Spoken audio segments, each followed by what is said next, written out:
Okay. ¿Qué tal, mi gente bonita? Sean bienvenidos una vez más. Aquí nos encontramos en su podcast favorito, Dos Músicos con Mucha Historia, en donde mi estimadísimo amigo Carlos Zúñiga y su servilleta, pues les vamos a querer contagiar un poquito del arte, la cultura y la historia. ¿Qué onda, mi Carlos? ¿Cómo estamos? Muy bien, Padilla, aquí muy bien, con tanto invitado ahora. Sí, es el endgame de Dos Músicos con Mucha Historia. Final de temporada. Final de temporada. Con esto lo culminamos.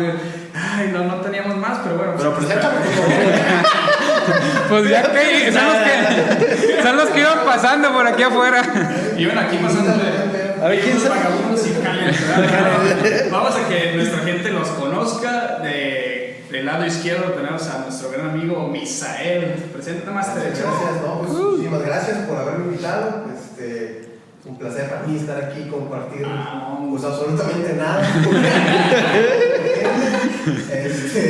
Me dijeron el tema, me dijeron de qué se va a tratar y pues obviamente No tengo idea. De eso se trata. Pero se trata de pasarla chido y pues Así espero es. que sea el caso, ¿no? Es correcto, mi estimado. Pues un gustazo que estés acá con nosotros, con Dos Músicos con Mucha Historia. Y del lado derecho, ya a la extrema, pues nuestro querido amigo Israel, compañero de generación de la licenciatura en música. Bueno, muchas gracias por la invitación y pues aquí estamos, Isael, igual. Lo que tú no te sepas, yo me la sé. Ahí estamos. Y alguien que seguramente pues ya conocen, claro, pues a Luis Manuel, que ya lo tuvimos en Quiso un repetir, episodio. quiso Sí, repetir. quiso repetir. Mira, hasta repitió. Hasta repetir la ropa. ¿Por qué no? Si vamos a repetir hay que hacerlo bien, ¿no? O sea, Estuvo Que se vea que hay producción. obvio, ay, ¿no? soy comprometido. Bueno, pues como ya saben, yo soy Luis Manuel Robles Carrillo y como la vez pasada me vine a echar mentiras de una vez sobre el cine. Pues no me echaron vida completa. También le diste clases a niños de cine. También di clases de cine a los niños y como ven, Pobres niños, ¿cómo van a pobres creer, niños. verdad? Hacen sus caritas de esa sonrisa. Pero bueno, pues qué onda, compa. Vamos, comenzamos.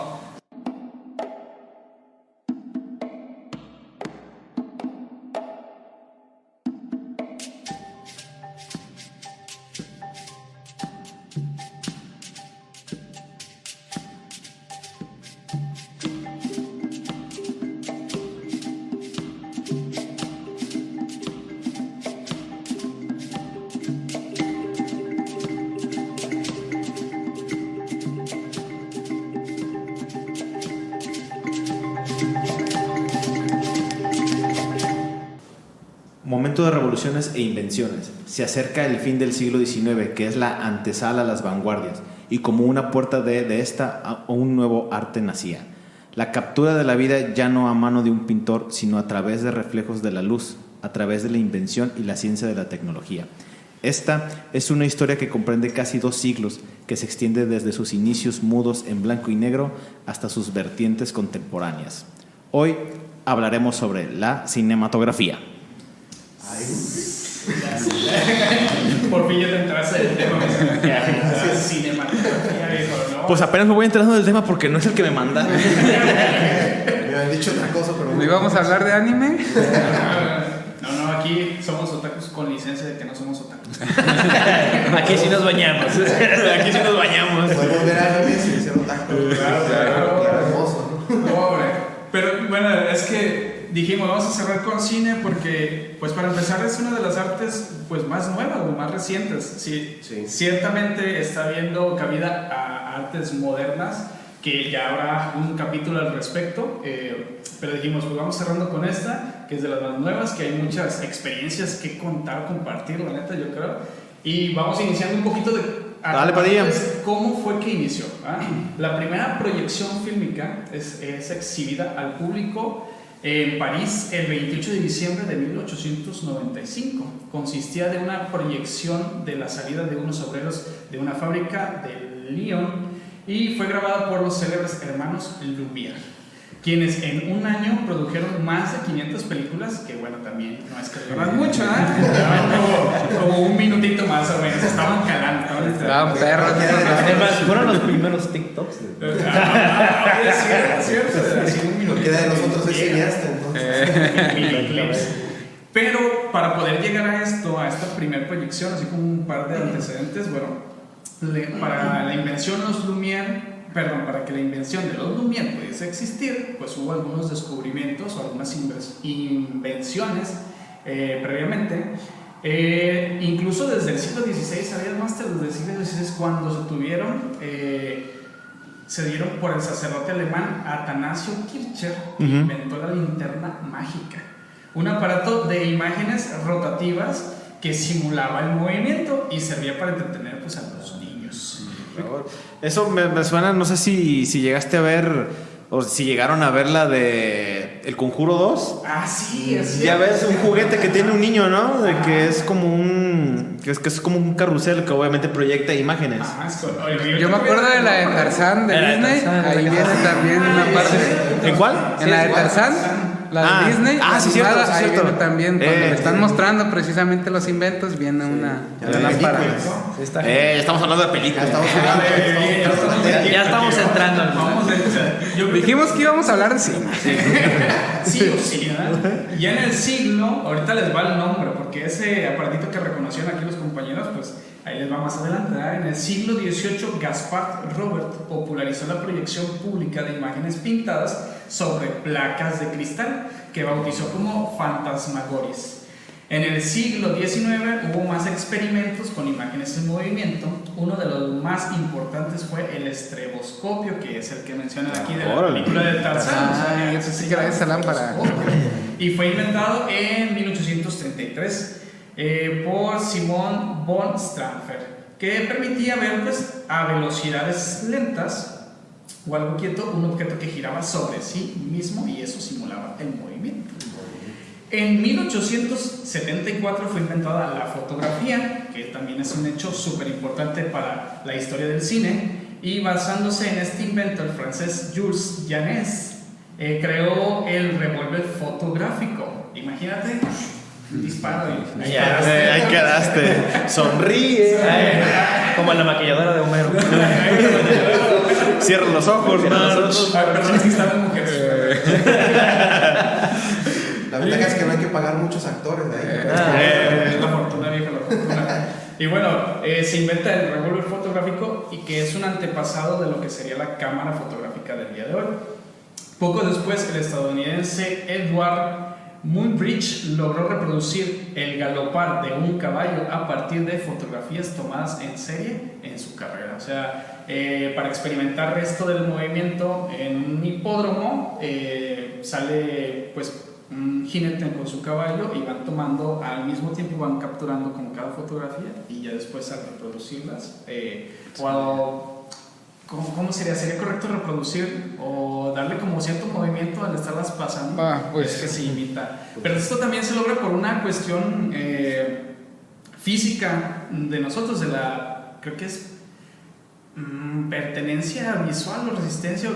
El ojo es capaz de retener una imagen, o sea, y entonces vamos reteniendo nosotros las imágenes que nos hacen figurar este movimiento. O sea, nosotros somos, nuestros ojos son como cámaras fotográficas que toman un chingo de fotografías y así es como vemos moverse las cosas. Déjame borro unas porque ya tengo.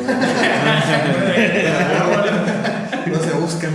Sí. sería algo así como las películas de stop motion, ¿no? Ajá, sí, es de correcto. hecho, sí. Ese tipo O de el stop animación. motion, donde la fotografía como Es son cuadro por menos, cuadro, o sea, es cuadro por cuadro y cada vez que se toma una fotografía se hace un movimiento. Acá fue con el caballo, me imagino que fue así. Es como la animación, ¿no? También. Como esta película de Nightmare Before Christmas, ¿no? Donde sale Jack Skeleton. Sí, Sí, eso es de stop Oye, motion. qué hueva trabajar el stop motion, ¿verdad? ¿Te imaginas? Pero está yo uno de Jack, era. no sé. Muévele aquí. Muy bien. Ahora muévelo así. Y se me hace que quiero pensar que una de las películas que trabajó eso con el stop motion fue la de King Kong. La más antigua de todas. Que incluso si tú la ves, alcanzas a ver el pelaje del mono. Se está moviendo, no porque es el viento, ¿no? Es por el hecho de estarlo agarrando con los dedos. Entonces, al presionar el peluche, pues, toma una forma. Entonces, por eso pareciera que el pelo se mueve.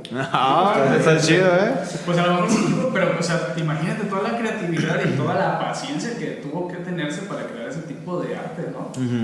La verdad. Y bueno, ya terminando en este pequeño viaje por la historia, porque ya lo demás yo creo que ya lo podemos estar observando en películas. Hablar de películas. Que venimos. Que venimos, ya. A ver al cine. Vamos a vernos unas ficheras de Las letras mexicanas, ¿verdad? De Rafael Inclán. cinematografía mexicana. Pero pues para terminar este pasaje, el cine como tal no fue posible hasta que Thomas Alva Edison inventó la bombilla incandescente en 1889. Dado que esta bombilla se colocaba dentro del aparato que llamaron cinematógrafo, los Lumière, y entonces no nada más capturaba, sino que ayudaba a proyectar. Ajá, o sea, tal cual la experiencia del cine no nada más es el filme, o sea, la grabación, sino el hecho de estar en un teatro y proyectar esas imágenes, toda esa experiencia es a la que se le llama cine. Y pues así este viaje, entonces, muy cortito, nos vemos en la siguiente semana. No, ¿qué les pareció? ¿Qué opinan al respecto pues, de todas estas invenciones? Porque, o sea, hablamos de 1889, prácticamente la puerta ya del siglo XX. O sea, terminando un siglo, iniciando otro con muchas invenciones. Sí. Sí, no. Bueno, yo por ejemplo con eso del detalle de la fotografía supe algunos detalles porque resulta ser que también di clases de fotografía. Me gusta echar mentiras. Dinos en qué escuela dabas clases para no meter a nuestros niños. No, pues obviamente son niños o chiquitos, entonces yo les enseño. Puedo echar mentiras si me los creen. No, o sea, me informo de lo cultural, lo más amiguita y pues lo que sea. Y una de las cosas que supe era eso de las placas, que se le dice fotosensibilidad. Esas placas son fotosensibles a la luz, es por eso que se pueden plasmar. No cualquier material puedes plasmar una imagen. Por ejemplo, se le dice fotosensible porque foto viene de luz y sensible pues sensible a la luz. Y por eso le dice fotografía, porque estás escribiendo con luz, por así decirlo. Es una grafía. Es como las máquinas esas de diapositivas, ¿no? Donde le pones, bueno, los acetatos. Los acetatos. Sí. Pones una y le picas al botón y se proyecta, ¿no? Y ya le cambias a la otra y ahí otra. Pero tienen como dos proyectores, ¿no? Bueno, no, entonces un foquito de arriba y un proyector de realmente refleja la luz hacia la pared y el acetato es transparente y refleja la imagen. Sí, no, es que se cuenta que es como una especie de copiadora. Y sí, la luz está acá abajo. Sí, sí los conozco. Eso. Con eso se aburre a la gente, ¿no? Sí, gracias a mi taller de mecánica en segunda secundaria conocí a esas madres y sí, te aburren. Sí, secundaria. Gracias, escuela secundaria.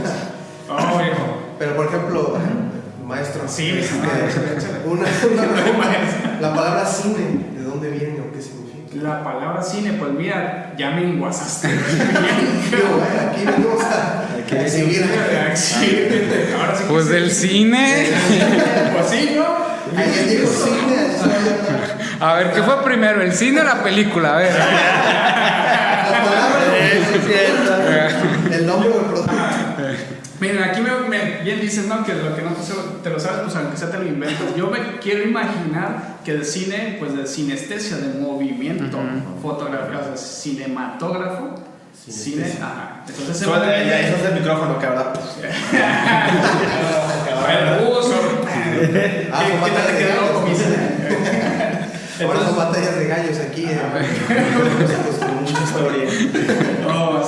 Pero bueno, ya pasando un poquito más a cosas que yo creo que vamos a compartir, muy chidas que todos conocemos, pues nuestro máster Carlos comparte. Sí, claro que sí. Bueno, creo que aquí es donde más vamos a compartir, ¿no? Y vamos a hablar de géneros, primeramente por su tono, que son...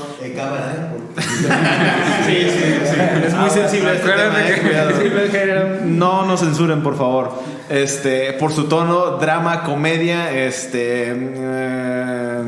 ¿Cómo podría decir eso para que no me censuren? De color oscuro, acción, aventura, terror. Es negro. Sí, es negro. Por su tono. Explicamos por qué se me llamó mucho la atención. Acción, aventura, terror, cine de misterio, romántico, suspenso y fantasía. Ok, eso es por su tono. Por su tono, exactamente. Ok, ¿en tono azul o qué?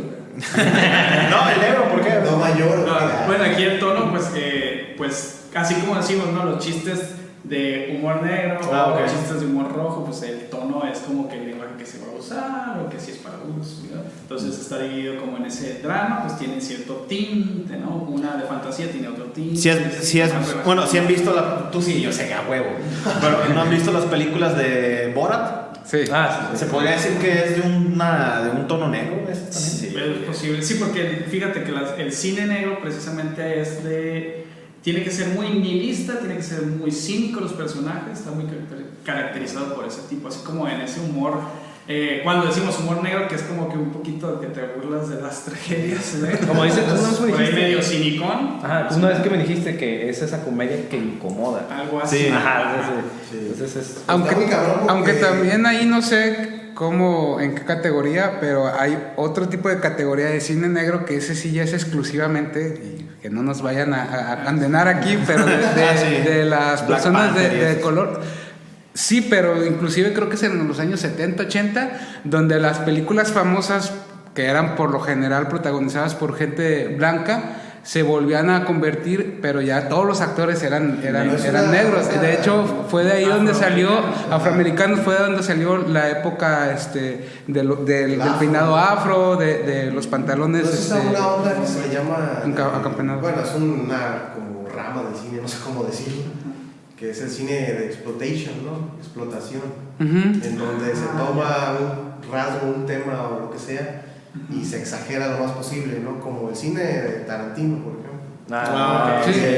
Si va a haber violencia, es violencia así visceral. Sangre por todos lados. Que abro la puerta, sangre. Y hay cine que es de black exploitation, no sé cómo se pronuncia, que es precisamente eso de donde ya hay como muchos estereotipos, ¿no? De afroamericanos y todo, no necesariamente negativos, sino más bien de una índole como más positiva. Sí, pues la más famosa y más actual es la que mencionaba, ¿no? Black Panther, pero pues surgió por ahí de los 80, o la de los años de la esclavitud.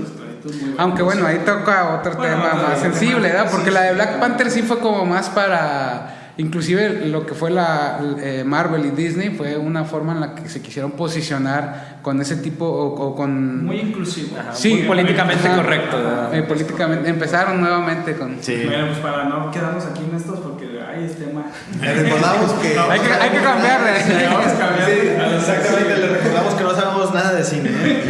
Y bueno, seguimos por ambientación, que es las históricas bélicas del oeste, que es el western, ciencia ficción, fantasía y deportivas. Lo que conozcan, que recuerden. Yo del western. La de Alien versus... Boys de western. Cowboys versus Aliens. No, de western. Django de Tarantino también. No, luego también una muy famosa western, creo que es la del bueno, el malo y el feo. El bueno, el feo. Clint Eastwood, o sea, Y luego pues la música de Señor vaquero, señor vaquerazo. Los 7 magníficos, ¿no? También.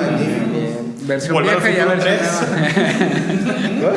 Es western. Es un western, es un Están en el western. oeste, porque viajan por el tiempo, pero están en el oeste. inclusive de Mandalorian, que es de las actuales. Dije, Bueno, se es dice una que serie, trae ajá. una temática Western espacial. Está basada así. Porque incluso hay paraditos así bien del oeste. Sí. Vi uno donde se para el Mandalorian así. Y dices, Pues hasta la capa que trae. Ajá, desde la imagen. Sí, la imagen. muy Clint Eastwood, la verdad. Va a desenfundar la música. ¿Qué más tenemos? Y bueno, tenemos por formato, que es la animación y live action, de imagen real. Y por último, por su audiencia infantil, familiar y adulto. Uy, ese último. No, después de tantos temas, ¿no? Como un cine que está por aquí por la San Luis. A rato lo decimos en la recomendación. ¿Ese es familiar o es de adulto, sabes? Luego te digo. Bueno, infantil. Infantil no es. Infantil no es. Y familiar, no creo que. Depende de qué Si familia. tu familia es de dos, tu pareja y tú, a lo mejor. Sí, a lo mejor y sí. Y Pero bueno, Padilla, platícanos más de los subgéneros. ¿No? sí, porque como siempre categorizar de repente en algo muy general pues es complicado. En todo hay, pues ya sea una categoría por debajo o subgéneros los podemos llamar. Y aquí entran pues el cine de arte, el cine de autor, el cine independiente, que haciendo una pequeña pausa, no sé si alguno de ustedes nos pueda comentar si conozcan alguna diferencia entre cine de arte, cine de autor, cine independiente. Yo me imagino como en el rollo independiente, pues ahora es que yo, y no voy a una gran productora, sí, no, pero no, hasta no, ahí, no, pero de autor o cine de arte, o que no se supone que todo cine es arte. Pues mira, el cine independiente a mí me suena así como lo que dijiste, ¿no? De que como hay directores en el que no quieren depender tanto de estas grandes compañías de producciones y ¿sabes qué? Lo voy a hacer con lo que tengo. Pues muchas veces es que no quieren, Sí, muchas veces que no quieren. A lo mejor el director tiene alguna visión y la casa productora dice, ¿sabes qué? Es que a mí no me late. Creo que el cine de autor creo que va más por ese lado, Sí, ¿no? O sea, también. que el director pueda plasmar bien su sello Sus ideas, característico y inclusive después, no sé si entraría dentro del cine de autor. Cuando se estrena una película creo que son 10 años, dependiendo obviamente del contrato, pero por lo general son 10 años en la que la productora la va a explotar a todo lo que pueda, y después de esos 10 años ya ahora sí el director tiene derecho a sacar su corte oficial, que después por eso vienen las ediciones especiales del corte del director. Entonces, Zack Snyder se pasó su versión de Justice League por los Bueno, sí, porque no pasaron ni 2 años y ya estaba sacando su versión. Que ahí, bueno, viendo cosas más mediáticas. Sí, y todo, exactamente. pero sí creo que vendría más por ese lado. O sea, ya a lo mejor algunas películas con la versión de autor o la versión extendida, que le llaman también, podría ya considerarse como cine de autor, porque ya es la versión que el director quería plasmar directamente. Sí, porque creo que también en estos creo que sí les dan como que muchos límites así de que no te pases de tanto tiempo, ¿no? Y el director tiene una cosa que es que necesito esas, no sé, 4 horas de lo que yo grabé en él, haz 2. Dices, madre. Sí, o sea, eso es lo que pasa, se recorta mucho material que no sale en la película y a veces se lo vuelve todavía Es mejor. crucial. Sí. Pero cuando lo agregas sí se hacen hasta 4 horas. Entonces, cine de autor va por ese lado, pero también va, o se considera más a lo que yo conozco, enfocado a películas también pequeñas, ¿no? Por eso mencionaba, yo creo, pues que nos podríamos confundir con esos 3 géneros o subgéneros, ¿no? Con el cine de arte, cine de autor y el cine independiente, que van un poco ligados los 3, ¿no? Sí, el cine de arte es como el más difícil, ¿no? De definir, porque como dices, ¿no? O sea, pues todo así. por ejemplo, el cine es arte. Bueno, yo quisiera, bueno, a lo mejor, no sé, a lo mejor me equivoco, yo he hecho mentiras. Aquí no somos niños, Pero me imagino que el cine de arte habla sobre hacer películas sobre el arte, ¿no sería? Pues mira, la neta, la amada inmortal, güey, de la vida de Beethoven, la neta es una porquería, güey.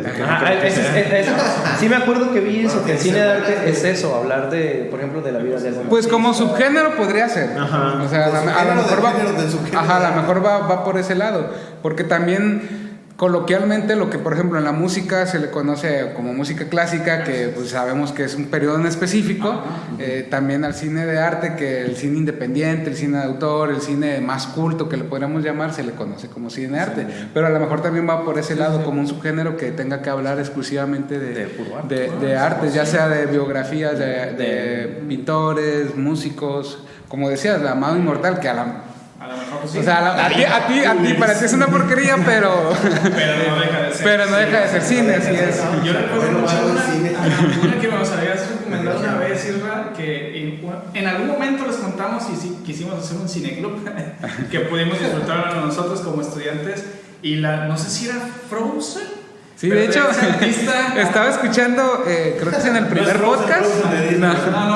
En el primer podcast de ustedes la mencionas. Sí, es cierto, la mencionaste. Sí, se llama Frozen, es coreana y habla precisamente de un artista coreano que su maestro le está dando como la teoría de que el arte en la actualidad entre comillas, porque creo que es en el 97, o sea, ya es viejita.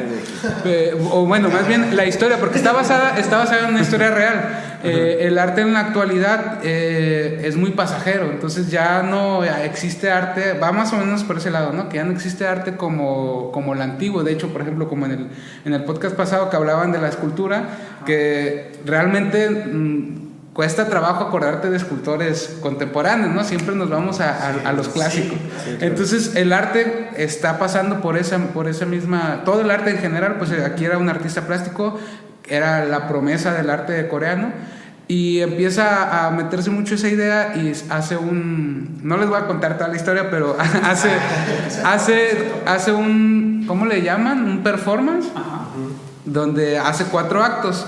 En cada uno de los actos son 4 entierros. Se le llama, en cada uno se va a enterrar, por ejemplo, uno se entierra en tierra, en otro en agua, en otro creo que es en aire o algo así, no recuerdo. Total que el último es en hielo. Y la idea de él era que qué tan transgresor tienes que ser y qué tan impactante tiene que ser para que tu arte pueda trascender tanto. Entonces en esta la idea era que se iba, de hecho se acuesta en un bloque de hielo completamente y se está moviendo de lado a lado hasta que completamente cae en paro, ¿no? Esa es la idea. Entonces la idea era cómo el arte tiene que ser demasiado transgresor para poder impactar tanto.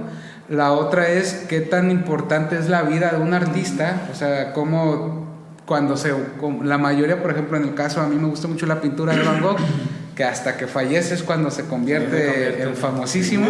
Entonces toca muchos de esos temas, e inclusive ya hablando de la actualidad, te toca también el tema de que, ok, en su momento fue un boom, todo el mundo habló de él, las obras, los dibujos y todas las obras que dejó, iban a verlas, pero duró como 15 días y un mes y fue bajando la audiencia hasta que creo que te pasan que son 3 o 6 meses cuando ya iban 15 personas al día a verlas, cuando al principio iban miles de personas a ver su obra, ¿no? Entonces, ¿cómo estamos en un mundo también tan globalizado y tan a la carrera que ya ni eso nos llama la atención? O sea, sí se murió, fue impactante, pero ya lo que sigue, ¿no? La siguiente muerte o el siguiente artista o lo que sigue. A degustarlo o a tratar de... Pues por lo menos, si no a comprender, pero sí tratar como que de disfrutar ese momento, ¿no? De contemplar. E inclusive, por ejemplo, se puede hablar un poco de esa analogía de qué tan rápido está con el cine actualmente, ¿no? O sea, que sí salen megaproducciones grandísimas, que yo cuando me toca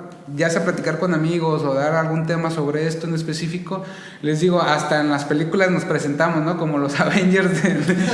Entonces, como lo presentaban al principio, hasta en las películas de Avengers hay cinematografía de gran calidad, o sea, no nada más en el sonido, en las tomas, en los efectos especiales, o sea, todo. Y te puede dar un gran mensaje también aparte, ¿no? Desde la amistad, desde el ser heroico, muchas otras cosas más. Pero también tiene parte de arte, por llamarlo de alguna manera, o por encaminarlo en este sentido, en el cual sí podemos ver algunas ciertas tomas que dices, o sea, esta toma o este paneo completo donde están todos los, por ejemplo, en la última de Endgame, donde están todos los Vengadores peleando y pareciera que es una toma completa. Lograr ese tipo de tomas es súper complicado, ¿no? Entonces, desde la planeación de cómo va a ser todo hasta ya lograrlo, ¿no? Entonces, sí estamos en un momento de la historia en el cual tenemos en cuestión de cine obras maestras como esto, o obras pequeñas, inclusive ahorita que hablamos de los subgéneros. Acabo de ver de Netflix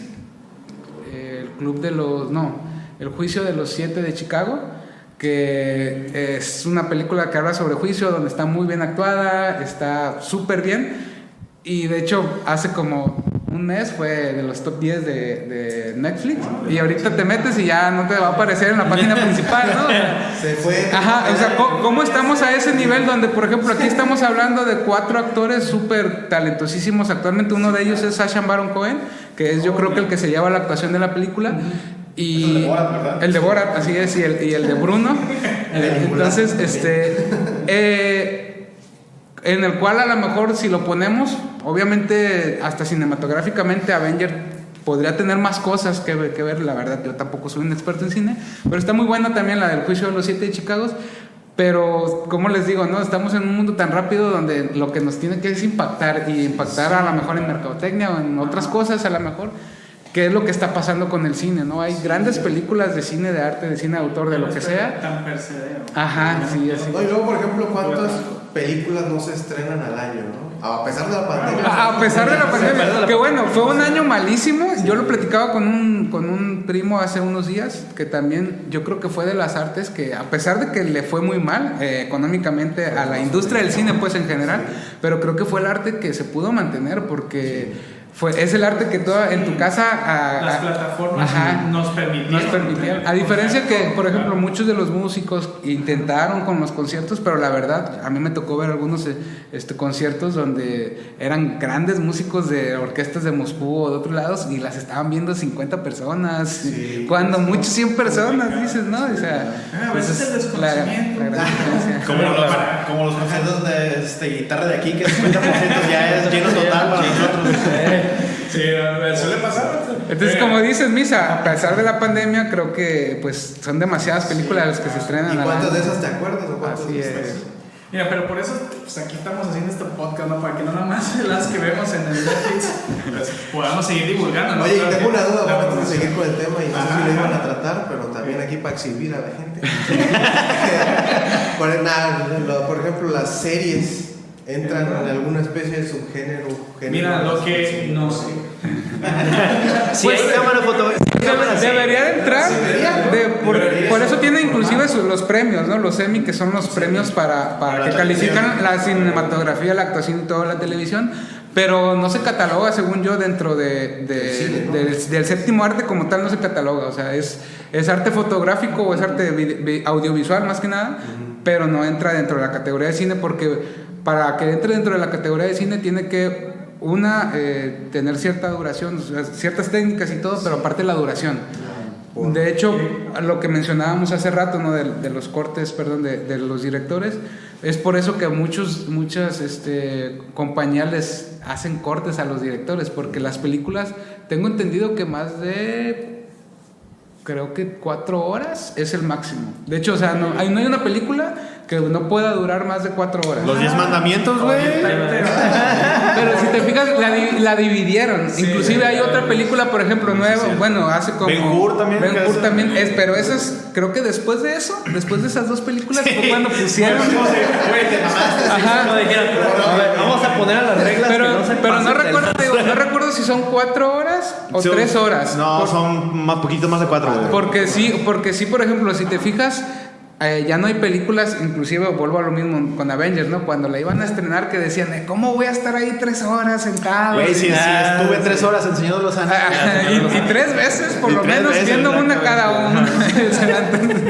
Entonces, sí, pero precisamente por eso. De hecho, hay una película también se llama Nymphomaniac, que es de... The Bond Tears. Que la tuvo que dividir en 2 para poderla presentar como película porque duraba más. Las dos, o sea, la grabó en una sola toma, o bueno, más bien, la grabó toda de un solo jalón, pero para presentarla la tuvo que dividir en 2. Fíjate que yo aquí entro en un conflicto, no recuerdo, no sé si lo compartí con alguien del ensamble, Luis o Misa. Bueno, a mí en lo personal me cae gordo que utilicen esta parte 1 y parte 2. Por ejemplo, se empezó a ver con Harry Potter, ¿no? Las Reliquias de la Muerte, parte 1, parte 2. O sea, güey, puedes hacerle una, no mames. Hiciste 6 libros en una sola película y me estás diciendo que el último libro, tienes que hacerlo que no mames. Pero bueno, es que ahí estamos hablando de que también es un negocio. O sea, sí, a fin de cuentas es un negocio. Bueno, todos aspiramos a final de... Creo que todos queremos vender nuestra obra de todas maneras. Sí, claro, tienen otras posibilidades. Eso de que yo aguante nomás para mí es mentira. Pero entonces creo... Con 2 fechas, ¿verdad?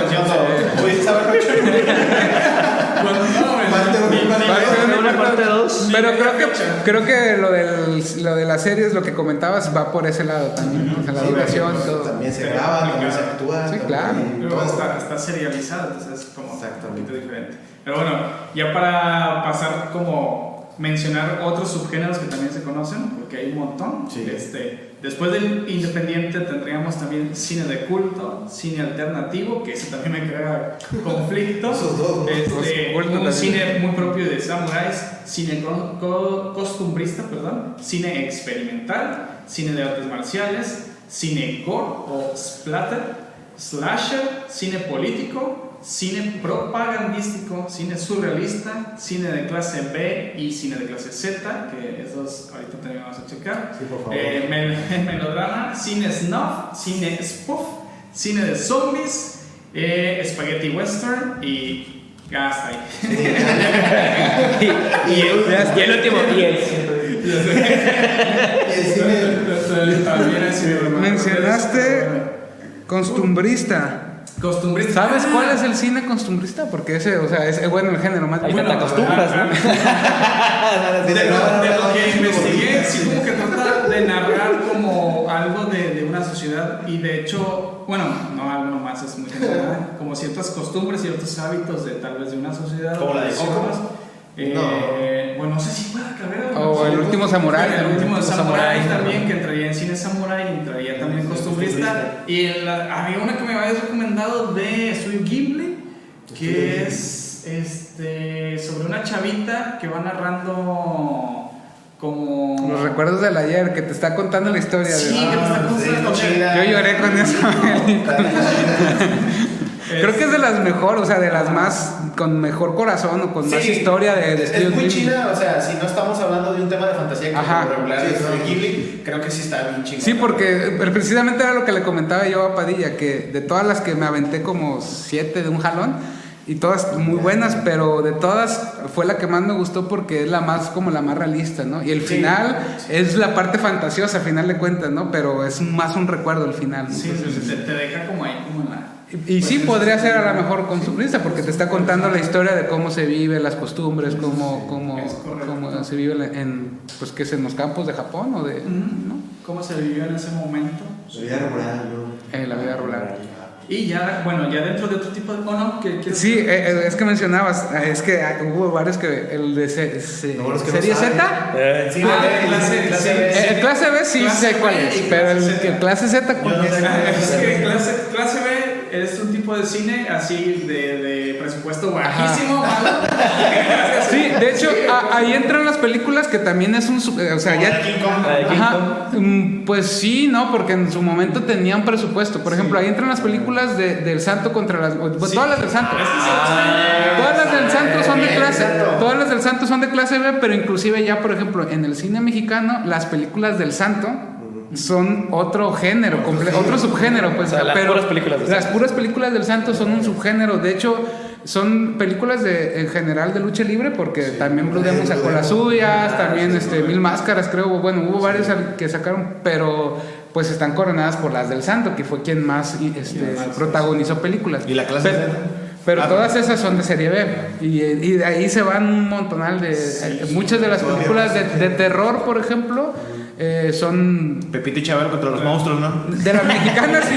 O la de ¿cómo se llama? La Caperucita y el Zorrillo. O Caperucita de Lobo Feroz. La casita de terror. Qué poderosa muñeca hace volar a Pedrito Fernández. Esos son de serie B, pero también dentro del género de terror, es que la mayor... slasher, ajá, es parte de serie de que viernes 13, que eran un presupuesto bajísimo, así con actores pues principiantes también, eso es clase, o sea, actores principiantes y directores inclusive algunos también, eso es pues ahí clase Z, y ya pues es Z. con menos presupuesto. Todavía más abajo, no tengo ningún ejemplo. Ahí entraría, creo que ahí entraría, dice, yo no la he visto, pero hay una película que se llama, creo que The Room. The Room. De hecho, al año pasado o hace 2 años hubo una película con este actor, ¿cómo se llama? El que sale del Duende Verde en las primeras de Willem Dafoe. Digo, el hijo. El hijo. Harrison, James Franco. Y su hermano, de hecho se me hace que su hermano es el director, y James Franco, los dos actúan de hacen una película donde te están contando la historia de esta película, la cual está considerada como, la otra vez te estaba contando de esa, creo que se llama The Room o algo así, está considerada la peor película de todos los tiempos. La peor. Y es una película, o sea, pero está considerada la peor porque el cineasta vive inclusive y cuando grabó la película él creía, y él todavía hasta la fecha dice que le estuvo grabando una obra de arte, pues por eso está considerada como la peor película, porque las películas, por ejemplo, de serie B como en clase cine de culto, ¿no? Bueno, se convirtió en de culto, pero era también de bajo presupuesto, así a más no poder. Porque en las películas de serie B, inclusive se trata de hacer... o sea, ya no es tanto que el presupuesto, ya hay muchas veces que las películas de serie B o hacer una película de serie B, en algunas ocasiones te sale más caro para tener que hacer ese tipo de efectos, ¿no? O sea, para que se vean los efectos, porque ahorita pues ya está tan avanzada la tecnología y todo que para que te salga un efecto chafa. Sí, la máscara, todo mal puesto, todo tieso. Entonces se tiene que ver que de a tiro se vea muy mal y hay unas películas, no sé si entrarían en clase Z también, hay un director, Juan Orol, de hecho hay una película, se las recomiendo, creo que se llama La increíble historia o La maravillosa historia de Juan Orol, está en Netflix, que te cuenta la historia de Juan Orol. Juan Orol era un director, es una recomendación. Juan Orol era un director mexicano que también es uno de los temas, creo que los gángster están en los temas. Se clavó con el tema de los gángster y él quería hacer películas de gángster, ¿no? Y inclusive en un tiempo se quiso entrevistar con Al Capone para, según eso, es Al Capone, no. Creo que no llegó a entrevistarse, pero quería entrevistarse con él para poder documentarse y poder sacar bien sus películas, pero era tan malas sus películas que, por ejemplo, estaba una escena como ahorita y llega un tipo y nos balacea y dice corte y se van porque ya se acabó el día de grabación y el día siguiente van a recrear la misma escena pero llegan con otro tipo de ropa y así empieza la grabación en ese momento. Entonces o sea, eran tan malas sus películas, pero creo se convirtieron en películas de culto ya por lo malos que son, ¿no? Sí, fíjate que hay películas así malísimas que se convierten en cine de culto y dices, "Güey, ¿qué pedo?". Sí, pues, es que ya de culto tiene que ver con las personas que van como apreciando ese tipo de cine. Sí. Porque, por ejemplo, hay películas malísimas que nunca llegan a nada, ¿no? Y siguen siendo basura. Sí. Y ahí se van a quedar en la basura. Yo tengo la de Donnie Darko. ¿Creen que sea buena o creen que sea mala? Donnie Darko. ¿No han tenido la oportunidad de verla? Es que habla sobre viajes en el tiempo. Es la de Yo no digo que ya la vi. James Franco también, ¿no? No, es Jake Gyllenhaal. Jake Gyllenhaal. Alucinan un conejo. Sí. Pues de hecho, según yo, está considerada como cine de culto, cine de ¿no? culto. Ajá. Pero creen que sea así de plan mala. Pues a mí sí me gustó, O sea, está medio rara, pero sí me yo no la he gustó. visto, la verdad. Pero, por ejemplo, las películas del cine, de Robert Rodríguez, ¿no? Ah, que es así. También, de hecho, casi todas las de él son serie B. Son serie B, ¿no? Y son así como que están hechas a propósito para ser que malas, ¿no? Sí. No, y o sea, y el tipo ya demostró con la de Sin City que sí sabe hacer películas bien hechas, ¿no? O sea, entonces. Pero, o sea, son esas malas que luego se vuelven buenas, ¿no? O sea, son tan malas que son buenas. Ajá. Y es cuando se empieza a hacer. Está claro. Pero hay otros que se quedan ahí, como dice Lisa, que siguen siendo mierda. No le hayan ni lo bonito. No le hayan lo bonito por ningún lado. Vamos pasando un poquito más como de estas clasificaciones. En México también, o más bien en cada uno de los países hay una cierta clasificación. Ahorita que recordábamos lo de para la audiencia, y existe la clasificación AA, que es infantil, AAA. AAA, que es del Chale. Son las del santo. Son los del santo. Es clasificación A para todo público, B para mayores de 12 años, B15 que es para mayores de 15 años, C para adultos mayores de 18 con escenas de violencia y lenguaje explícito, y D con lenguaje procas, sexo explícito y alto grado de violencia. Y ya bueno, pues. Que valga la pena. De las que están chidas ver en familia con tu abuelita. Mira, Hay una broma o algo que estuvo rondando que es cierto, porque yo lo he vivido, que estás viendo una película y todo el contexto, la historia, esto está muy chingón, pero pasa tu mamá y una escena de sexo. Sí, tú vienes con la pasa Y una escena de sexo. Pasa. ¿Me estarás queriendo dar un mensaje, hijo mío? Vas a tu tía la católica o alguien así muy religioso y no, que abajo Dios sin muerte. sexo sintético. Fíjate que me llama mucho la atención porque es el único arte en donde hay este tipo de clasificación. Curioso. O sea, Donde hay porque en la música sabemos que existen grupos como Grupo Marrano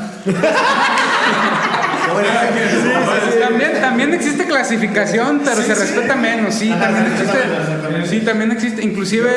Porque yo solo conozco videojuegos y películas. Sí. En pintura. Bueno, a lo mejor no tanto como una clasificación, pero sí hay una recomendación. Yo me acuerdo en los CDs sí venía un cuadrito abajo negro, donde te venía que, por ejemplo, obviamente los discos de Molotov no eran para niños menores de edad, ¿verdad? Entonces, sí venía una recomendación y actualmente, pues como la música ya casi es completamente digital, creo que sí hay una recomendación, pero más que nada con los videos. Sí. O sea, por ejemplo, en las plataformas no existe una recomendación como tal, o una clasificación más bien, pero sí hay una recomendación de que, bueno, la música no está... Lo más que yo llegué a ver o que recuerdo fue en los CDs, en los CDs, o en los cassettes, que una cinta negra que decía como alerta parental o advertencia parental, y abajo decía letras explícitas, ¿no? Y no es la película. Pero sí como tal, no una clasificación. Igual y no te prohíben, o a la gente aquí en México no le importaba, pero no te prohibían la venta de ese tipo de material si eras menor de edad. O sea, yo iba y compraba algún disco que decía ahí letras explícitas o así, cosas así, y sí me lo vendían, no me decían se los tiene. A diferencia de las películas donde el ambiente es, bueno, si vas a un cine pues es un poco más controlado o entre comillas más controlado, y si es como que pues un niño no va a entrar a ver una película C, ¿no? A menos que el papá lo quiera. A menos que haya ahí mano negra. Que no lo recomienda. Hay una crianza por ahí que le valga. Es que a mí me tocó ahí una experiencia así rápida cuando salió la película de... Ay, se me fue el nombre, era... La de Watchmen. Ya la vi. A mí sí me gustó, no sé si... Pero cuando fui a verla al cine, pues era clasificación C y me llamó mucho... Pero la clasificación C nomás por Dr. Manhattan porque pues, trae el chile de fuera. Bueno, fue por eso, pero realmente las escenas, por ejemplo, cuando Dr. Manhattan igual está por ejemplo, en la guerra de Vietnam, que están las tripas en el cielo, en el techo, o sea, sí es violencia. Hay una escena donde están en un bar y están los huesos colgando, sí, porque los hizo... O sea, hay una escena de sexo ahí bien explícita también. Entonces, pero lo que se me quedó bien grabado es que yo estaba haciendo filas, ya había comprado mis boletos y estaba un señor alegando con la señorita que atiende, que estaba la que estaba vendiendo los tickets, y le decía, es que ¿por qué no me puedes vender si yo le estoy dando permiso a mi hijo de porque él quiere ver los superhéroes? Y ya la muchacha le decía, señor, pero es que es clasificación C, hay violencia, pero yo le estoy dando permiso, yo soy el papá, yo le estoy dando permiso a mi hijo de que entre a ver esa película porque mi hijo, y estaba llorando el niño, lo era lo peor, porque su niño quería ver los superhéroes. Es que precisamente yo creo por el problema de que vio superhéroes y creyó que iba a ser como una especie de Avengers, por así decirlo. Entonces él creía eso y él pensaba que lo único que iba a ver golpes y eso. De hecho pasó lo mismo también con Ted. Que, pues como veían el osito, yo quiero ver el osito, y pues tómala, ¿no? O sea, el osito se estaba como por ejemplo ahí a la cajera. Con la película de Deadpool. También que mucha gente salió bien indignada que porque tenía muchas palabras antisonantes, estaba muy fuerte, que no sé qué, o sea, es que... Inclusive sacaron una versión después, creo que a los 2 años o al año sacaron una versión donde recortaron todas las escenas. Hubieran estrenado Salo ahí en el cine y vamos todos a ver.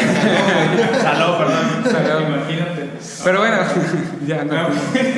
Vamos a pasar una pequeña... Bueno, ya con la pregunta que iniciamos ahorita de las clasificaciones, nuestra sección de las dudas menos dudosas del mundo. Yo les quiero preguntar, chicos, ¿en qué película les gustaría estar como personaje? Primero con los invitados. Sí. A ver, Misa. Empezamos de qué lado. ¿Qué película? Ahí empezamos. ¿Se pueden 3? Sí. Las que película.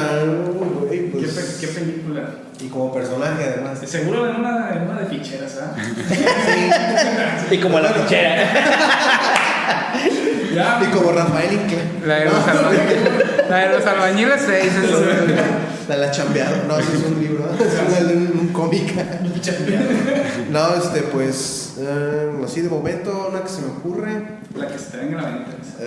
La primera que me vino a la mente fue la de Bastardos sin Gloria, porque la vi hace poquito. Me hubiera gustado estar en esa película. Y pues un papel así secundario de los de relleno. Pero a ver. A ver, pero la pregunta va encaminada a como película, o sea, como actor o como mundo de la película. No, como en el mundo de la película. O sea, si el mundo fuera... Si ese mundo fuera real, pues, porque sí me gustaría matar a Hitler, ¿verdad? Qué arda. ¿Qué película te hubiera gustado estar? Pues en esas. para hacer arder a Hitler. Él quiere darle la balacera. Y yo soy el negro, dice. Pero como Hitler. Como Hitler. No. Qué impresión. ¿Y tú? Fíjate, tengo varias. A mí me gusta ser poderoso. Así que me quedé con la de Watchmen como el Dr. Manhattan. Aunque tenga los conflictos así de... No, porque si soy capaz de hacer vida, yo puedo hacer lo que yo quiera. Doctor Manhattan, pito chico, güey. Y menos mamado. Puedo controlar la materia. Y sin título de doctor. Y sin carro, y sin poder. Y sin ser azul. Y sin color azul. Y con pelo, ¿no? Y sin ser doctor. Búscate otro papel, güey. Tú, Isra. Pues sí son varias, pero... Pues echa las que quieras. Que me gusten a mí, hay 4 mundos que me gustan mucho. Una de ellas es Star Wars. Me gustaría vivir en cualquier parte de una galaxia muy lejana. Puedo cambiar mi respuesta. Otra sería el mundo de Harry Potter, que también es algo, siempre me ha gustado mucho ser fantasioso y la magia. Y hace poquito no he tenido la oportunidad de leer los libros. Vi las películas muchas veces y estoy escuchando los audiolibros y creo que está chido el mundo completo. El Señor de los Anillos es otro, me gustaría muchísimo. Tierra Media. Y, pero así ya moderno y que siento que... Israel, hijo heredero de los que Montarazos de la Puerta Negra. Hijo de Doña Concha. La de Ready Player One. En la película de Ready Player One, ese mundo, o sea, el libro no lo he leído, sé que es bueno, pero la película me gustó muchísimo. A mucha gente no le gustó, creo, tanto, pero a mí me gustó mucho la película. Y vivir en el mundo del Ready Player One para mí sería algo. Chido, imagínate. ¿Cuántos personajes no verías ahí? Sí. Pues a toda la cultura pop en general, ¿no? ¿Y tú, compa? Yo, fíjate, últimamente he estado vi ahorita que contraté Disney Plus, estuve viendo toda la saga de Star Wars. La de Frozen sería Star Wars, nomás del 1 al 6, del 7, 8 y 9 no. Ya no te gusta ese mundo, ya no. No, pero Esa galaxia pero si fuera un episodio específico, es otra dimensión. si fuera un episodio específico sería el 3, la neta. Aparte que es el episodio que más me gusta, ahí sería. ¿Pero qué sería? ¿El androide que se cae a la lava? No, sería un Sith, porque un Jedi no, para que no me chinguen. ¿Y tú, Padilla? A mí la neta me gustaría estar en una mexicana de las del Santo, no sé, me llama mucho la atención. O me traen buenos recuerdos también de que yo recuerdo a mi abuelo viendo ese tipo de películas que le agradaban un montón. Pero como que la mística así, la atmósfera que te crea, está chida, está chida. Los inventos que sacaba con el relojito con la pantalla. Güey, él inventó el iWatch. Él lo inventó. ¿Es cierto, güey? Sí. Santo ya mandó Yo no vi a Batman haciendo eso, Obvio. A ver, Carlos, ¿Batman tiene algo así? Y ya pasando de las que les gustaría, ¿hay alguna experiencia cinematográfica que les haya marcado, a lo mejor al conocer este arte? O sea, no sé, a lo mejor sí les ha tocado hacer cinematografía, qué chido, pero alguna película que digan, no, es que desde aquí pues, me encanta ver cine, o disfruto mucho. ¿Puedo empezar? Sí, claro. claro. Mira, esta nomás, sobre todo es por la frase que dijo este personaje. Va a sonar chusco y va a sonar un poco gracioso de qué película es. Es la de Kung Fu Panda. Entonces, pero a mí lo que me gustó fue la escena donde Hugo ya se tiene que ir. Ya tiene que retirarse. Sí. Donde dice que dice el pasado ya es pasado. O sea, sí, claro. El futuro es un misterio y el presente es un regalo. Por eso se le llama presente. Lloramos todos. Entonces, esa frase yo dije, llegó un momento. Sí, o sea, es que eso es lo que te topas viendo películas. Sí, entonces, por más buena a veces las películas menos cultas, por así decirlo, son las que a veces te dejan algo que dices, cierto. Pues, pero por ejemplo, ahí yo tengo, por lo que dices de menos cultas, que la mayoría de los adultos, ya somos gente adulta creo, aunque no nos comportemos como tal, consideramos a las películas animadas como películas infantiles y no lo son. Inclusive actualmente, porque también ese es un tema que es otro subgénero dentro de la animación, donde está el anime y demás cosas, pero actualmente, por ejemplo, Disney está sacando películas con temas que son más entendibles para adultos, pero que el niño también la puede ver muy bien y se va a divertir, ¿no? El caso, por ejemplo, Coco, que es muy infantil todo, pero tiene temas pues un poco más de adultos, pero una que a mí me llamó mucho la atención fue la de ¿cómo se llama? La de Intensamente. Intensamente. La segunda no la he podido ver. Está buenísima la de Soul, no se pasa. Pero ya hablando de lo que me marcó a mí, como tal hay una parte que yo me acuerdo siempre del cine, eso no es una película, si no me equivoco, era la entrada de las películas de Paramount de hace mucho, donde venían escenas de diferentes películas, donde venía una escena de King Kong, de más o menos la de los 90, donde venía una escena de un tren, que de hecho, hablando de la historia del cine, es una de los Lumière también más famosas, que la historia cuenta que cuando la proyectaron por primera vez, la gente se paniqueó porque pensaban que el tren realmente estaba llegando y los iba a atropellar, ¿no? Entonces hacen una recreación de las películas más famosas. Yo me acuerdo de las cuando iba a ver películas en los 90, 98, 97 más o menos, y según, si no me equivoco, es de Paramount, te pasaban esa escena y para mí es como la magia del cine, ¿no? Pero ya como tal, películas que me marcaron por todo lo que conlleva el contexto es El Señor de los Anillos. La saga, la primera, las 3 primeras de la saga El Señor de los Anillos, porque la Comunidad del Anillo fue la primera película que vi 2 veces en el cine.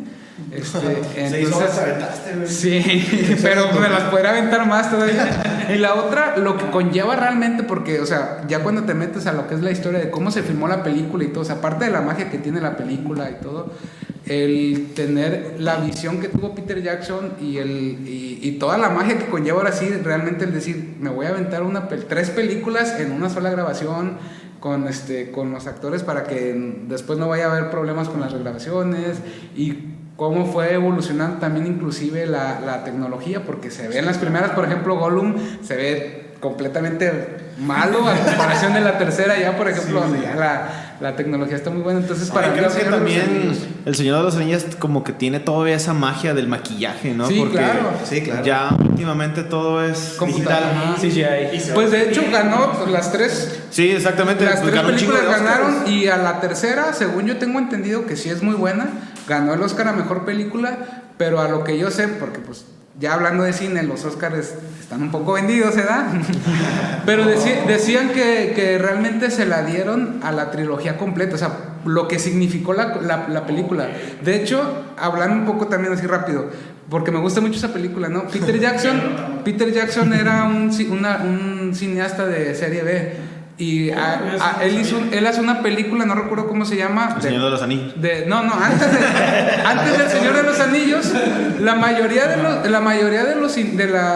las cadenas de las productoras se fijan en las películas en los directores de películas de terror. Por eso, si se fijan, la mayoría de los cineastas inician haciendo películas de terror, porque como les dan poco presupuesto, y los güeyes que logran hacer una muy buena película con poco presupuesto, dicen, de aquí vente. Y entonces a Peter Jackson lo jalaron de una película de gore, de serie B, se lo trajeron a hacer El Señor de los Anillos y sacó pues una de las más grandes películas. O sea, la saga completa es lo que les digo, o sea, desde planear la película, la grabó en 1 año y medio, 2 años creo, o sea, los tuvo a los actores durante todo ese Las tiempo. del Hobbit no es de él, ¿verdad? Las del Hobbit también ¿también? De hecho las iba a dirigir Guillermo del Toro. Ya al final Guillermo del Toro sale nada más como escritor y coescritor, porque la escribieron juntas. Las iba a dirigir Guillermo del Toro, pero después creo que se vino, no me acuerdo si fue la de Hellboy o El Laberinto del Fauno. Y como estaban pleitos Peter Jackson con Lemonfield no, Lemonfield es mexicana. La productora, estaban en pleitos por los derechos, porque Peter Jackson creo que le estaban pagando menos regalías de lo que deben estar pagando, y hubo un rollo ahí ilegal. Entonces se tardó mucho y Guillermo del Toro se tuvo que regresar a hacer 3 películas y ya no las filmó, y terminó filmándolas nuevamente Peter Jackson, porque él dijo, si no es Guillermo del Toro, no hay nadie más que pueda replicar lo que yo pude haber hecho, que no sea yo mismo, ¿no? Entonces, también hay un poco el ego, ¿no? Sí, ¿no? Pero esa serie, por eso te digo, las del Hobbit también me gustan, pero pues nada que ver con las primeras 3 del Señor de los Anillos. Esas son las que me marcaron. Sí, marca, ¿no? ¿Tú viste también una que te marcó? Yo, bueno, hay varios como etapas, bueno, no, en realidad son dos etapas que me envolvieron pues en esto del cine, ¿no? Pues cuando era niño, la primera película que recuerdo haber visto fue en mi casa, ¿no? Fue Toy Story. Y fue una película que sí me voló la cabeza, ¿no? Me encantó, sí. Y aparte de que me encantara, lo que me gustaba más que verla, pues, digo, que los juguetes que me compraron, era la que me emocionaba siempre que la veía, pues. Y cuando sucedía lo de que Buzz se cae de la ventana y no sé qué, me producía tristeza, empezaba a llorar, luego me volvía a reír, o sea, me gustaba eso, me gustaba que me hacía sentir, ¿no? ¿Qué te hacía sentir esa voz?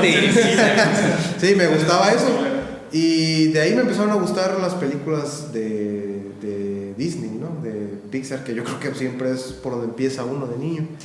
Y cada vez más y más, y a ver de a dos o todo el día viendo ahí películas, ¿no? Ya estaban hartos mis papás. Y ya después,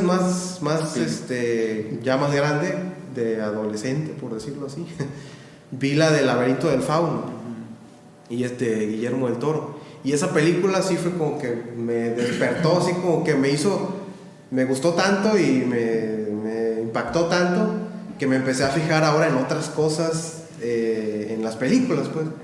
Ya no nomás en el hecho de que si me gusta o no, o si está bonita o está fea, o si me hizo reír o lo que sea, sino ya empecé a fijarme en otras cosas, empecé a preguntar a gente que yo pensaba que sabía o algo así, de oye, ¿cómo se llama esto?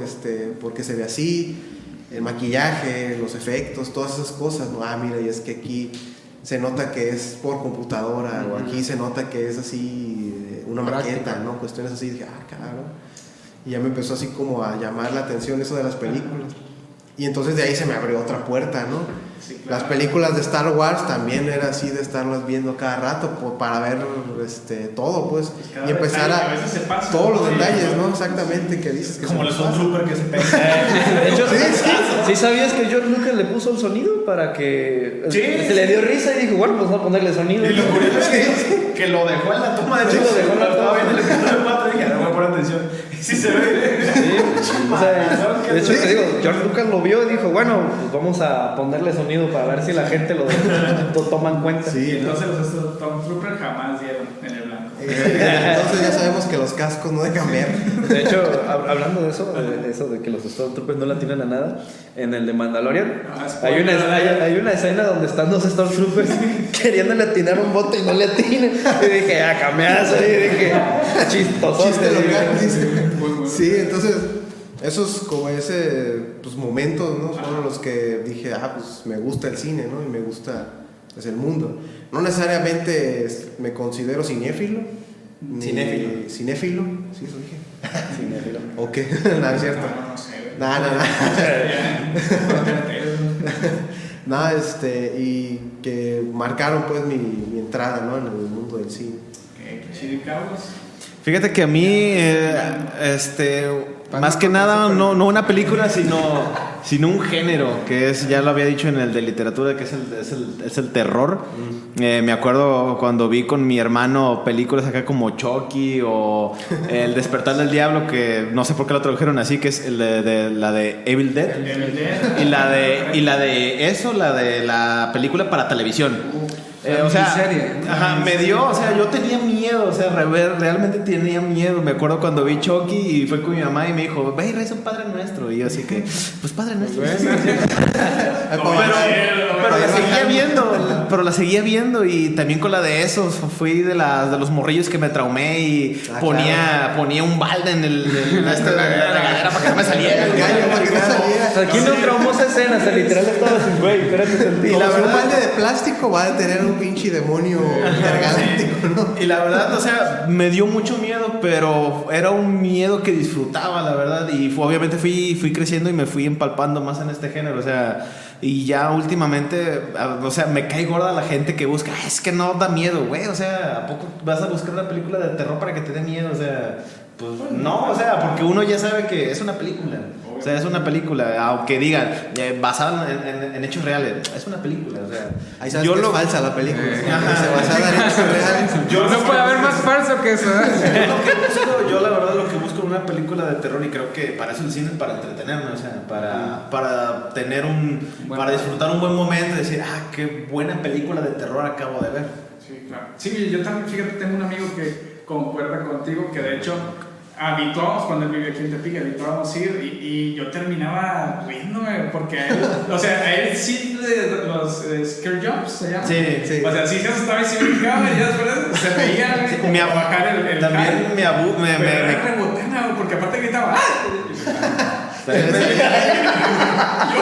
la primera me desespera mucho que las películas de terror abusen de ese, que son los scare jumpscare, o sea, me desespera. Sí, pues es que es como una carta muy fácil jugar. Sí, es como un truco barato, ¿no? Sí. Para hacer una película que te bueno, que se agradecen también porque cuando vas en otros planes te abrazan. Sí, digo, no voy Es a ver el una truco. película de terror que no tenga así como nada de nada. Sí, no. A mí me pasa un poquito como a ti en cuestión del género, que es de ciencia ficción, me agrada mucho, pero si hablo de una película tal cual, que así me super voló la mente y me encantaba cada vez que salía en el Canal 5, es la de Volver al Futuro. Es un referente. No, genial, o sea, la verdad que el rollo de... Ya déjate de la parte de que los carros vuelen y la que sea, o sea, la primera escena de cuando llegan en el supermercado, en el estacionamiento y todo ese rollo de las luces y las chispas y viajar en el tiempo, o sea, es mi máquina del tiempo favorita, mi máquina del tiempo. Y hay muchas otras películas de viajes en el tiempo muy geniales, pero ese para mí es, no sé, me ilusionó un montón, ¿no? Sí. Pensar que claro, pues sigo esperando que los carros Y es vuelen, que pero como que, bueno, si dentro de la misma fantasía no está tan fantasioso, pues. O sea, no es así como que un aparato súper, ¿cómo se dice? Sí, es un DeLorean. Es simplemente un carro. Es un carro con un motor, una chingadera que Con un condensador de flujo. Y ya, o sea, y eso te hace viajar. Entonces, no es algo. Mira, ya por Hay otras cosas que te hacen viajar. déjame decirte. De esos condensadores también te hacen viajar. Hay muchas formas de viajar. Bueno, para la gente que le da eso ya sabe cómo viajar de otra manera, no me digas que sea un Hay unos condensador. condensadores que te hacen realentar el tiempo nada más, pero no viajas en realidad. Pues yo estamos terminando más de esta super viajesota del tiempo del cine. Ahorita saliendo vamos por un condensador de flujos. Ahí traigo un condensador de flujo atrás del carro, precisamente. Hay que subirlo al sur y vámonos. No, pues ya casi para terminar, que Carlos nos comparta con nuestra sección de datos curiosos. Claro que sí, tenemos... Y como es el séptimo arte, pues trajimos 7 datos. 7. Muy bien, curiosidad número 1. Dice, el cine llegó a México. Chiste local con el cine llegó a México casi 12 meses después de su aparición en París. La noche del 6 de agosto de 1896, el presidente Porfirio Díaz, su familia y miembros de su gabinete presenciaban asombrados las imágenes en movimiento que dos enviados de los hermanos Lumière. ¿Qué enviaban los hermanos Lumière? Así es. Vale, entonces en cine lo tenemos desde 1800, ¿qué? 1896. De ahí viene la tradición de que las películas a México lleguen un año después. Lo decretó Porfirio Díaz. Fue decreto presidencial. Es ley federal que las películas lleguen. Y en Canal 5 años. Sí. Ok, curiosidad número 2. En 1931, con La Llorona del cubano Ramón Peón, de alguna manera el género de terror se inició oficialmente en México. Y que déjame decirles que hay buenas películas de terror mexicanas, ¿eh? Sí. Veneno para las hadas está bien chingona. Hasta el viento tiene miedo. El niño de piedra. Niño de piedra. Y quieres o no, o sea, yo lo considero un cine de culto mexicano de terror, vacaciones del terror, o sea, yo sé que es una pendejada, pero entretiene. Pues o sea, es culto, bueno. O sea, es culto y me entretiene. Está mejor la 1 que la 2, pero bueno. Kilómetro 31, güey. Curiosidad número 3. La película más larga de la historia es The Cure for Insomnia, pues dura más de 87 horas. ¡Qué su madre! La cinta es del año 1986 y en ella se puede ver al poeta L.D. Groban leyendo un poema suyo de más de 4000 páginas, interrumpido solamente por pequeños cortes de heavy metal. Chale. ¿Qué onda? ¿Pues un maratón o qué? Yo había escuchado de esa, creo que pues el nombre lo dice, ¿no? Es según es el insomnio, y que nunca nadie la ha tolerado ver completa. Pero creo que no es porque se queden dormidos, sino porque Sí, es una asquerosidad, pues, o sea. Te vas a la chingada. Pero bueno. Curiosidad número 4. En la famosa escena de Psicosis, donde Marion Crane es asesinada en la ducha, se utilizó jarabe de chocolate para simular la sangre. Y pues nadie se va a dar cuenta porque pues se van a Pudieron aventar ahí lo que sea. Se usó chocolate precisamente por la densidad que tiene ese líquido. Buscaba era similar a la sangre. Antes si no se hizo duro ahí. Quiso ser así. Curiosidad número 5. En Jurassic Park, el sonido que emitía el Rex se hizo mezclando sonidos de caimán, tigre y una cría de elefante. Ande, güey. Por fin revelado. Ya es que digo, O sea, ¿cómo sabíamos cómo suenan los dinosaurios? Ahí está. Se le hablaron a mis compas para hacer el sonido. El caimán y el elefante. Curiosidad número 6. El pato Donald fue censurado en Finlandia debido a que no usa pantalones. Hay una escena donde... no, ese es Mickey. Ese es Mickey. ¿El de las donas? El de los quesos, güey. Ah, el de ¿Cómo los los perfora? quesos, Los dos. Sí, es cierto. Literal está pasando unos quesos sin hoyos. Y de repente pasa un queso, le hace así. Y ya le hace. ¿Captas? No, y se ve que lo pasan en cámara lenta y te enfocan el pedo y se ve, o sea. También hay unos en Búscalo. de Mickey o de Donald donde sí también se ve que como que tiene una erección. No sé si es en esa Ah, sí. o No es ese, en otra película. pero sí tiene varias Mickey donde. Es el meme donde. Y ahí con el pato Donald lo llegaron a censurar varias veces. Creo que también para cuando la guerra de Vietnam, creo, hay un corto que habla sobre eso y lo censuraron porque salen algunos dibujos animados similando a los vietnamitas y el acento que les ponen, o sea, no nada más el acento que les ponen es muy estereotipado a acento asiático y terminaron censurando también. No, pues también el corto que hay del pato Donald de lo del nazismo, ¿no? El de los nazis, sí, también. El pato Donald fue muy censurado. También la 22 fue bien censuradísima. Y bueno, la última curiosidad. En 1909, el pintor y el autor de Kate West, Robert Eugene Otto, afirmó que uno de los sirvientes de su familia puso una maldición vudú en su juguete de la infancia llamado Robert. Supuestamente, el muñeco se movía misteriosamente de una habitación a otra, derrumbaba muebles y mantenía conversaciones con Otto.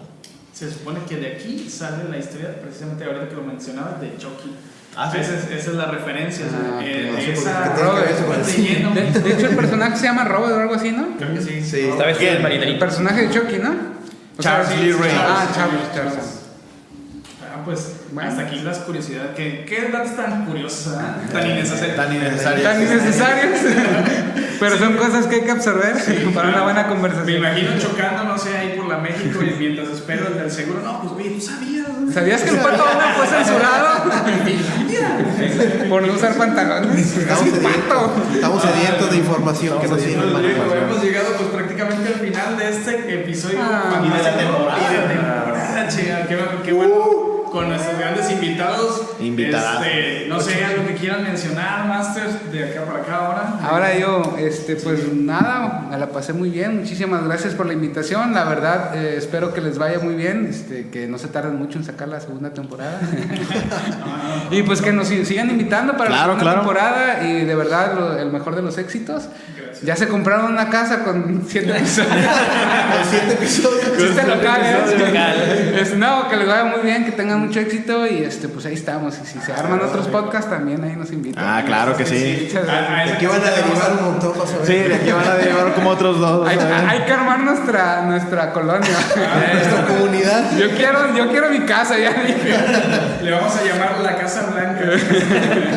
No, Luis. Bueno, pues muchas gracias por esta segunda invitación. Pues me la pasé muy bien, en las dos. Yo creo que espero que su proyecto siga más adelante porque la verdad pocos proyectos como estos hay. Entonces yo opino que se deba de seguir, que no se detengan, sigan adelante y que me vuelvan a invitar para echar más mentiras. ¿Tú qué no? Claro, aquí por las mentiras echamos, de hecho. ¿Tú crees que tú has investigado? Y ya, de hecho, toda esta información la estamos sacando del Rincón del Vago. El Rincón del Vago desactualizado. Tú, Lisa, Sí, pues, no, igual, pues agradecido con el de arriba, porque me invitaron, pues bueno, somos ya conocidos y amigos de ya buen ratillo, y pues qué mejor que pues juntarnos, ¿no? Precisamente con plan de amigos, de cotorreo y compartir pues lo nulo o de plano así nada de lo que sabemos con las demás personas y hablar de estos temas, ¿no? De temas del arte también, que luego ahí más adelante se pone más interesante, ¿no? Ya más conflictivo, ¿no? Ya ir refutando y la onda. Sí, pero sí, es un placer y pues ojalá me sigan invitando y ahora sí me manden bien el guión. Se te mandó. Dicen que lo improvisado sale más chido. Sí, la verdad que sí. Entonces, sí, pues, que sigan los éxitos. Así va a ser. La verdad que ha sido todo un gusto, todo un placer convivir con todos ustedes. Y qué mejor premio que terminar la temporada así en conjunto. Créanme que vamos a hacer más proyectitos poco a poco, donde nos involucremos más. Y no digas que es nulo, todo sirve. Aunque sea para cotorrear, pero todo sirve. Pues Carlos, te toca despedir. Claro que sí, bueno, pues más que nada agradecer a los invitados, a ti Padilla, por este episodio y por esta temporada. Como ya lo habíamos comentado, esta primera temporada íbamos a hablar más que nada como de estas bellas artes. Y ya obviamente ya de la segunda temporada íbamos a seleccionar más temas en específico, pues, o sea, de que ya, por ejemplo, podemos seleccionar el cine mexicano, ¿no? Ya hablar directamente de cine mexicano. Queríamos hacer esta breve introducción y bueno, no queda más que nada decirles que nos sigan en YouTube, denos like, activen la campanita, en páginas de Facebook. Y pues esto ha sido todo. En Spotify, perdón, también en Spotify, Anchor y Google Podcast, ¿verdad? Entre otros, no sé, hay muchos, nos ayudan, las plataformas nos ayudan a divulgar. Ya ven que sí salió la casa. Sí, salió. Sí, deja casa, muchachos. Esto de ser youtuber. Podcasters. Somos cultura. Si me ves en la calle me saludas, Padilla, por favor. Nada más les falta sacar el Twitch. Sí, Twitch. Streaming. Yo cuando investigo en el podcast. Hoy vamos a hablar de eso. Y bueno, no queda más que agradecerles y nos vemos para la próxima. Hasta la próxima. Por lo menos para la Universal, ¿no? Era universitario. Bueno.